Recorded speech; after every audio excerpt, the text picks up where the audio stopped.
ಮಾಜಿ CM BS ಯಡಿಯೂರಪ್ಪಗೂ ಕೂಡ ಇವತ್ತು ಬಿಗ್ ಡೇ. ಯಾಕಂದ್ರೆ ಬಿಎಸ್ ಯಡಿಯೂರಪ್ಪ ವಿರುದ್ಧದ ಪೋಕ್ಸೋ ಪ್ರಕರಣದ ಅರ್ಜಿ ವಿಚಾರಣೆ ಕೂಡ ಇವತ್ತಾಗುತ್ತೆ.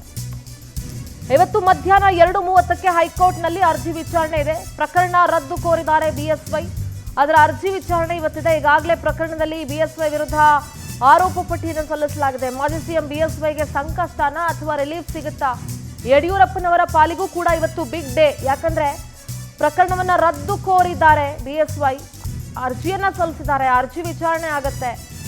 ಬಂಧನದಿಂದ ರಕ್ಷಣೆ ಆದೇಶ ತೆರವಿಗೆ ಸರ್ಕಾರ ಮನವಿ ಮಾಡಿಕೊಂಡಿದೆ. ಒಂದು ಕಡೆ ಈಗಾಗಲೇ ಪ್ರಕರಣದಲ್ಲಿ ಆರೋಪ ಪಟ್ಟಿಯನ್ನ ಕೂಡ ಯಡಿಯೂರಪ್ಪನವರ ವಿರುದ್ಧ ಸಲ್ಲಿಸಲಾಗಿದೆ. ಸೊ ಹಾಗಾಗಿ ಇವತ್ತು ಅವರಿಗೆ ಮತ್ತಷ್ಟು ಸಂಕಷ್ಟ ಎದುರಾಗುತ್ತಾ ಅಥವಾ ರಿಲೀಫ್ ಸಿಗುತ್ತಾ ಅನ್ನುವಂಥದ್ದನ್ನ ಕಾದು ನೋಡಬೇಕು. ಅವರ ಅರ್ಜಿ ವಿಚಾರಣೆ ಕೂಡ ಇವತ್ತು ಮಧ್ಯಾಹ್ನ 2:30ಕ್ಕಿದೆ. ಪ್ರತಿನಿಧಿ ಶಶಿಧರ್ ದೂರವಾಣಿ ಸಂಪರ್ಕದಲ್ಲಿ ಜಾಯ್ನ್ ಆಗ್ತಾ ಇದ್ದಾರೆ. ಶಶಿಧರ್, ಇವತ್ತು ಯಡಿಯೂರಪ್ಪನವರ ಪಾಲಿಗೂ ಕೂಡ ಒಂದು ದೊಡ್ಡ ದಿನ ಅಂತ ಹೇಳಿದ್ರೆ ತಪ್ಪಾಗೋದಿಲ್ಲ. ಯಾಕಂದ್ರೆ ಅವರ ವಿರುದ್ಧದ ಪೋಕ್ಸೋ ಪ್ರಕರಣವನ್ನ ರದ್ದು ಕೋರಿ ಏನ್ ಅರ್ಜಿಯನ್ನ ಸಲ್ಲಿಸಿದ್ರು ಅದರ ವಿಚಾರಣೆ ಕೂಡ ಇವತ್ತಿದೆ. ಇದೇ ವರ್ಷದ ಮಾರ್ಚ್ ತಿಂಗಳಲ್ಲಿ ಮಾಜಿ ಮುಖ್ಯಮಂತ್ರಿ ಅಂತ ಬಿಎಸ್ ಯಡಿಯೂರಪ್ಪನ ಮೇಲೆ ಪೋಕ್ಸೋ ಪ್ರಕರಣ ಸದಾಶಿವನಗರ ಪೊಲೀಸ್ ಠಾಣೆಯಲ್ಲಿ ಪ್ರಕರಣ ದಾಖಲಾಗಿತ್ತು. ಅದಕ್ಕೆ ಸಂಬಂಧಪಟ್ಟಂತೆ ಸರ್ಕಾರ ಕೂಡ SIT ರಚನೆ ಮಾಡಿ CIDಗೆ ಪ್ರಕರಣವನ್ನ ಹಸ್ತಾಂತರಿಸಲಾಗಿತ್ತು.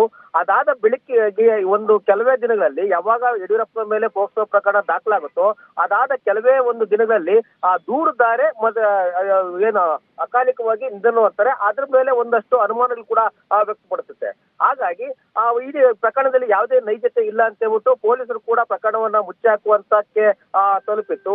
ಆಗ ದೂರುದಾರ ಏನಿದ್ರ ಆ ದೂರುದಾರರ ಸಹೋದರ ಬಂದು ಹೈಕೋರ್ಟ್ ಮೊರೆ ಹೋಗಿ ನಮ್ಮ ಅಕ್ಕ ಏನು ಕೊಲೆಯಾಗಿದ್ದಾರೆ, ಇಲ್ಲಿ ಪ್ರಕರಣದಲ್ಲಿ ನೋಡಿದ್ರೆ ಆತ್ಮಹತ್ಯೆ ಒಂದು ಅಂತ ಕೂಡ ಬಂದಿದೆ. ಇದಕ್ಕೆ ಸಂಬಂಧಪಟ್ಟಂತೆ ಸಮಗ್ರವಾಗಿ ತನಿಖೆ ಆಗಬೇಕು. ಮಾಜಿ ಸಿಎಂ ಯಡಿಯೂರಪ್ಪನವರು ಕೂಡ ಈ ಪ್ರಕರಣದಲ್ಲಿ ಭಾಗಿಯಾಗಿರುವಂತ ಸಾಧ್ಯತೆ ಇದೆ. ನಮ್ಮ ಅಕ್ಕದು ಯಾವುದೇ ಕಾರಣ ಕೂಡ ಅವ್ರದ್ದು ಆತ್ಮಹತ್ಯೆ ಅಲ್ಲ, ಅವ್ರದ್ದು ಸಂಪೂರ್ಣವಾಗಿ ಎಲ್ಲ ಒಂದು ಕಡೆ ಕಾನೂನು ರೀತಿಯಲ್ಲಿ ಅವರನ್ನ ಮಾಡಿ ಎಲ್ಲ ಕೊಲೆ ಮಾಡಿರುವಂತ ಶಂಕೆ ಇದೆ. ಈ ಇಡೀ ಪ್ರಕರಣವನ್ನ ತನಿಖೆ ಮಾಡಿ ಅಂತ ಹೈಕೋರ್ಟ್ ಮೊರೆ ಹೋಗಿದ್ರು.